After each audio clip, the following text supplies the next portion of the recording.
হে everyone, কি অবস্থা সবার and welcome back to my YouTube channel. Finally আমি আবারও এসে পড়ছি নতুন একটা ব্লগ নিয়ে প্রায় 500 কোটি বছর পর।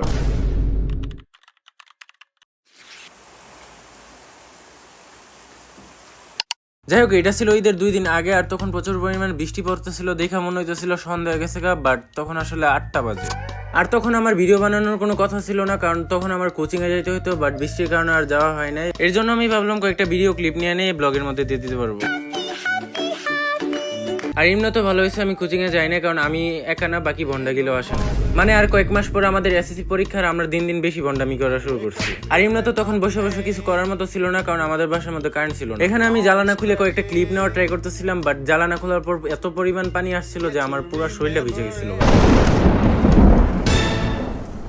আর তখন বাইরে অনেক বেশি পরিমাণ ঠান্ডা পড়তেছিল, তারপরও আমি সাহস করে কয়েকটা ক্লিপ নেওয়ার ট্রাই করতেছিলাম। এরপর আমি অনেক চেষ্টার পর ফাইনালি অনেকগুলো ভিডিও ক্লিপ নিতে পারতেছিলাম। আর ভিডিও ক্লিপ না নিতে পারলে ভিডিওটা অনেক ছোট হয়ে যেত, এই জন্য অনেকগুলো ভিডিও ক্লিপ নিয়ে নিচ্ছি। আর আমাদের এখানের একটা ফান ফ্যাক্ট হলো, আমাদের এখান থেকে যদি আকাশ থেকে 1 ফোঁটা বৃষ্টির পানিও পড়ে তাহলে কারেন্ট নিয়ে চলে যায়। মানে মাঝে মধ্যে এরকম একটা অবস্থা হয় যে 24 ঘন্টা থেকে 20 ঘন্টায় কারেন্ট থাকে না। এই কারেন্টের কারণে অনেক বেশি প্রবলেম হয় ভিডিও বানাইতে। আর আমরা থাকি বিল্ডিং এর নিচতলায়, এই জন্য ওইখান থেকে তেমন ভালো কিছু ভিউ পাওয়া যায় না। তাও আমি ট্রাই করছি যতটুকু সম্ভব রেকর্ড করার। আর এখন তোমরা জ্বালানোর মধ্যে দেখতে পারতেছো কোনো ধরনের পর্দা নাই, কারণ আম্মু ঈদের আগে সবকিছু পরিষ্কার করার জন্য নামায় নিছিল। আর তোমাদের মধ্যে কাদের কাদের আম্মু এগুলো করে কমেন্টে জানিও। এমনিতে নর্মালি ঈদের আগে সবাই সবার ঘরের সবগুলো জিনিস পরিষ্কার করে, বাট আমি আমার একটা জিনিসও পরিষ্কার করি না, সবগুলো আম্মুরে দিয়ে করাই। আর এই সিনটা আমি বুঝতেছিলাম না কি ভয়েস ওভার করবো, এই জন্য তোমরা একটু মিউজিকের সাথে এনজয় করো।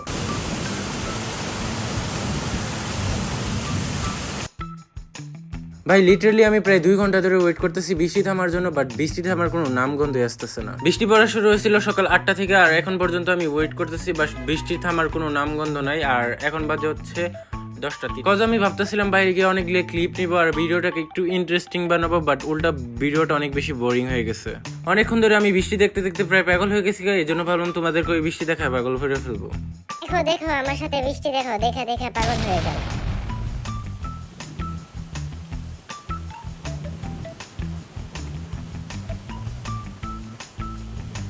যাক, ফাইনালি আমাদের এখানে বৃষ্টি থেমে গেছে, আর আমি জলদি করে বের হয়ে গেছি কিছু ইন্টারেস্টিং ভিডিও ক্লিপ নেওয়ার জন্য। তখনই আমার নজর যায় এই কুকুরটার উপর, যেটা অনেক ভালো ছিল, বাট একটু দুষ্টামি বেশি করতো। আর আমি যখনই ভিডিও করতেছিলাম মনে হতেছিল কুকুরটা রাগ করতেছিল।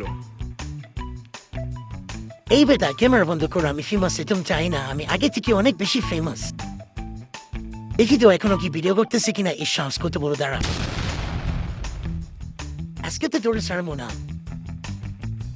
হাই আমার ছেড়ে দে, আমার আর ভিডিও করিস না, আমি বাইরে লইতাম চাই না।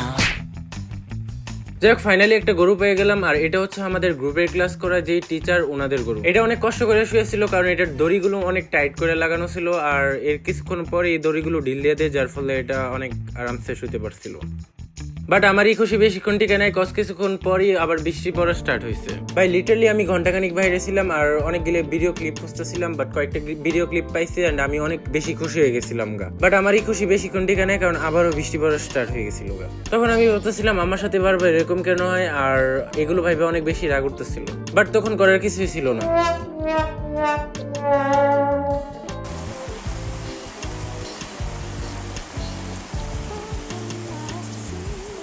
দেন অনেকক্ষণ পরে এই বৃষ্টিটাও শেষ হয়ে যায়, আর তখন আমি যাই আমার ফ্রেন্ডের বাসায়, আর ওইখানে গিয়ে দেখতে পাই একটা গরু, আর ওইটারও আমি ভিডিও করা স্টার্ট করে ফেলি।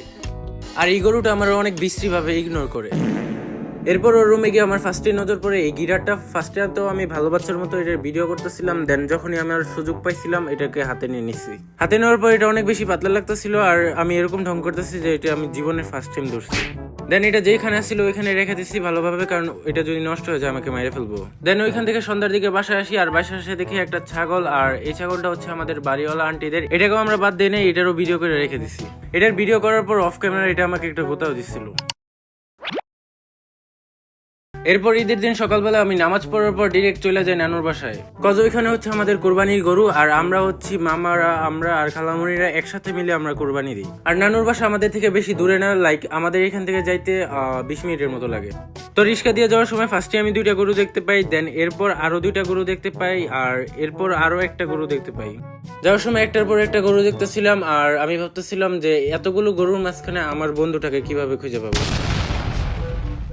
ভাই ও যদি এই ভিডিওটা দেখে ফেলে আর বুঝে ফেলে আমি ওরে বলছি, ও তো আমার মাইরেই ফেলবো। দেন ফাইনালি আমি পৌঁছায় গেছি, আর এটা হচ্ছে আমাদের গরু, আর এটার কুরবানির ভয়ে না খাই একদম শুকায় গেছে গা। এমনিতে আমি গরুর গুতা খাওয়ার ভয়ে আমি গরুর কাছেও যাই না, বাট এটা অনেক শান্তশিষ্ট ছিল, এই জন্য আমি এটার একটু আদর করার ট্রাই করতেছিলাম। আর এটা এত বেশি কিউট ছিল আমার বিশ্বাসই হইতেছিল না কিছুক্ষণ পরে এটারে কুরবানি দেওয়া হইব, আর কিছুক্ষণ তারপরে আমার এটার প্রতি অনেক বেশি মায়া এসে পড়ে। দেন এর পাশে দেখে আরেকটা গরু বসে রয়েছে, মনে হইতেছিল রাগ করে রয়েছে। আর এই ঈদটা কেন জানি অনেক বেশি বোরিং লাগতেছিল, মানে কোনো ধরনের মজাই ফিল পাইতেছিলাম না। এরপর আমার মনে পড়ছে সামনে তো আমার এসএসসি পরীক্ষা, ওইটার টেনশনে একদম দিন দিন পাগল হয়ে যেতেছি। লিটারালি ভাই ঈদের আগের দিন আমি বুঝতে পারতেছিলাম না যে কালকে ঈদ, মানে ওই ধরনের কোনো ফিলিংই আসতেছিল না। এরপর আমি দূরে একটা আমার বন্ধুর চেয়ে বড় একটা গরু দেখতে পাই। এত বড় গরু আমি জীবনও দেখি না, কারণ আগে আমি ভাবছিলাম আমার বন্ধু সব থেকে বড় গরু, বাট আমি ভুলছিলাম। এরপর আমি বসে বসে অনেকগুলা ফালতু ক্লিপ নিয়েছিলাম, কারণ তখন ওইখানে মানে ক্লিপ নেওয়ার মতো তেমন কিছু ছিলই না, জাস্ট এই গরু দুইটা ছিল, আর এগুলো নিয়ে আমি বারবার ক্লিপ নিতেছিলাম। তাও সত্যি বলতে এটার পিছনে আমি প্রায় 1-1.5 ঘন্টা তৈরি করে ঘুরে এটার সাথে মজা করতেছিলাম, আর ওই মজাটা দেখে পাশের গরুটা অনেক বেশি জেলাস ফিল করতেছিল। আর এই ক্লিপটা আমার সব থেকে বেশি ভালো লাগছে, কারণ ও ট্রাই করতেছিল আমার গোতা দেওয়ার, বাট ওই দড়ির কারণে ও আসতে পারতেছিল না, আর আমি বারবার পিছে চলে যেতেছিলাম। গরু মুঝে বতা দেনা ইতনা আসান নেই। এনিওয়ে এইভাবে টাইম পাস করতে করতে অনেকক্ষণ সময় কেটে গেছিল গা, আর কিছুক্ষণ পরে কুরবানির সময় এসে পড়ছিল। আর এরপর আর কোনো ধরনের ক্লিপ নিতে পারি নাই, কারণ ইউটিউবের মধ্যে একটা নিয়ম আছে যে রক্তের কিংবা কুরবানির এই ধরনের কোনো ধরনের ভিডিও আপলোড করা যাবে না। এই ধরনের ভিডিও আপলোড করলে আমার চ্যানেল অথবা ভিডিও যে কোনো একটা উড়ে যেতে পারে, আর আমি এত রিস্ক নিতে যেতেছিলাম না। বাই দ্য ওয়ে, এখানে সবগুলো কাজ শেষ হওয়ার পর আমি বাসার দিকে চলে আসি, কজ আমি সকালবেলা তেমন কিছু খাই নাই, আর এখন প্রায় 2টা বাজতেছিল। দেন বাসায় এসে ডাইরেক্ট ফ্রেশ হতে গেছিলাম, এন্ড এরপর এসে দেখি আম্মু পোলাও রাঁধছে আর মুরগি রাঁধছে সাথে। পোলাও আমার তেমন ফেভারিট না, কারণ পোলাওর মধ্যে অনেক বেশি তেল থাকে, বাট তখন আমার পেটের মধ্যে খেতেছিল, আর ওইটা খেতে সব থেকে বেশি ভালো লাগতেছিল। এরপর গেছিলাম একটা রেস্টুরেন্টে, কজ বোঝাইতে তো যে ঈদের দিন হালকা পাতলা আনন্দ করছি। ওইখানে যাওয়ার পর ফার্স্টে আমার নজর পড়ে রেস্টুরেন্টের 2 কর্নারে থাকা 2টা আর্টিফিশিয়াল গাছ, আর ওইগুলো দেখতে অনেক বেশি জোশ লাগতেছিল আমার কাছে। দেন বাসায় এসে আমি আবার পড়তে বসছিলাম হালকা পাতলা, কারণ সামনে আমার এসএসসি পরীক্ষা। এখন অনেকেই ভাবতে পারো আমি অনেক বেশি পড়ি, এই জন্য বইটা ছিঁড়ে গেছে, বাট আসলে বইয়ের মধ্যে যে আঠাটা ছিল ওইটা অনেক বেশি দুর্বল ছিল, আমার অত্যাচার সহ্য করতে পারিনি। এখানে আমি ইংরেজি পড়তেছি, কজ আমার ইংলিশটা একটু ভালো লাগে অন্তত ফিজিক্সের থেকে। যখনই আমি ফিজিক্স বইটা খুললে একটু পড়া ট্রাই করি, তখনই আমার মাথার মধ্যে 104 ডিগ্রি জ্বর আসবে। আর এই ভিডিওতে 500 লাইকের টার্গেট হলেও তোমরা যদি এটা কমপ্লিট করে ফেলো, তাহলে নেক্সট উইকে সুন একটা লং ভিডিও আপলোড করবো। আর এমনি তো একটা লাইক দিতে এত কিপটামি করা ঠিক না। একটা ভিডিও এডিট করছে দেখা অনেক বেশি সহজ, আর তার থেকেও বেশি সহজ একটা লাইক করে দেওয়া। আর এমনি তো ভিডিও করার সময় তেমন পড়া যায় না, আমি জাস্ট ভিডিওর মধ্যে দেখাইতেছি ঢং করে যে কেমনে পড়তে হয়। 2000 years later. ফাইনালি পুরো 5 সেকেন্ড পড়ার পর আমার পড়াটা কমপ্লিট হয়ে গেছে। এর জন্য আমি ভালো বাচ্চার মতো বইটাকে যেখানে ছিল ওইখানে সুন্দর করে গুছিয়ে রেখে দিয়েছি। আর পড়তে পড়তে প্রায় তখন রাত 9টা বেজে গেছিল, এই জন্য রাতের খাবার খেতে বসে পড়ছি, তাও আবার বিছানার উপর। আমি যদি বুঝতে পারি আমি বিছানার উপর কোনো কিছু ফেলাইছি, তাহলে আমার মাইরেই ফেলবো। আর এখানে আমি নিয়েছিলাম মাছ আর মাংস, যেটা আমার অনেক ফেভারিট। দেন রাত্রে বসে বসে ব্লগটা এডিট করতেছি, আর আজকের ব্লগটা এই পর্যন্তই। টাটা।